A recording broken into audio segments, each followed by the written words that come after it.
The Red Cross case study. Why the employee should not lose her job. First and most importantly, no policy was broken.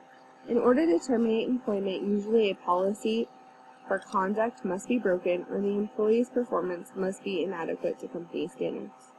In the case of the Red Cross study, there was no social media policy in place to cover the incident. What didn't occur during the incident? During the tweet, as unfortunate an accident as it may be, there was no confidential information released. This means that there would have been no confidential information that would have harmed the reputation of the organization. The employee also did not comment on legal matters. There was no pending litigation that was commented on in the tweet, which once again would have harmed the organization's reputation or the litigation at hand. No terms or conditions of employment were discussed. No other employees were brought up. Pay was not brought up. What was required of the employee was not brought up. Again, it was not work-related. What also didn't happen? No coworkers were disrespected.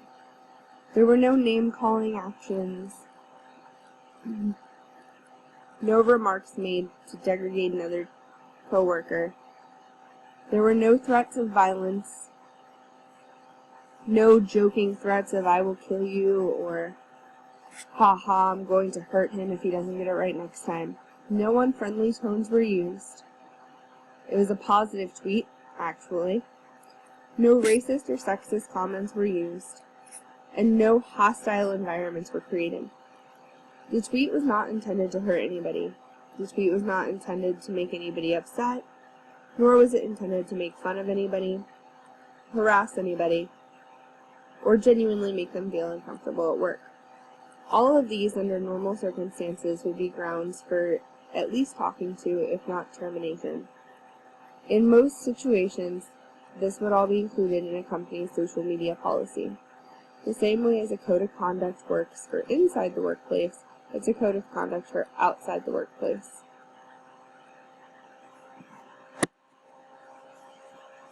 Lastly, the employee did not knowingly or purposefully spread rumors that would hurt the organization. They didn't spread rumors about what the organization was doing, if they were misusing funds, misappropriating resources. They did not spread statements known to be false about the organization. Again, the tweet was not about the organization. And they did not knowingly post anything defamatory to the organization's reputation. Again, the post was not actually related to the organization. It was an accidental use of the account. Lastly, what did happen? The mistake was reported as soon as it was discovered. The employee owned up to their mistake, and they were able to turn the situation around. Although the outcome of the situation doesn't matter, it does matter that the mistake was reported as soon as it was discovered, and it was reported to the correct chain of people.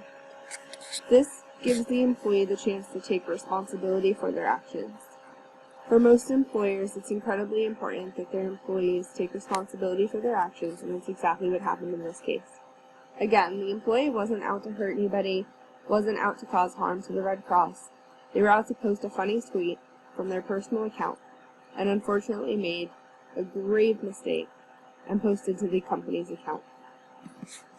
It would not happen again, and the social media policies that could be put in place would prevent this from ever happening again, and therefore the employee should not lose their job.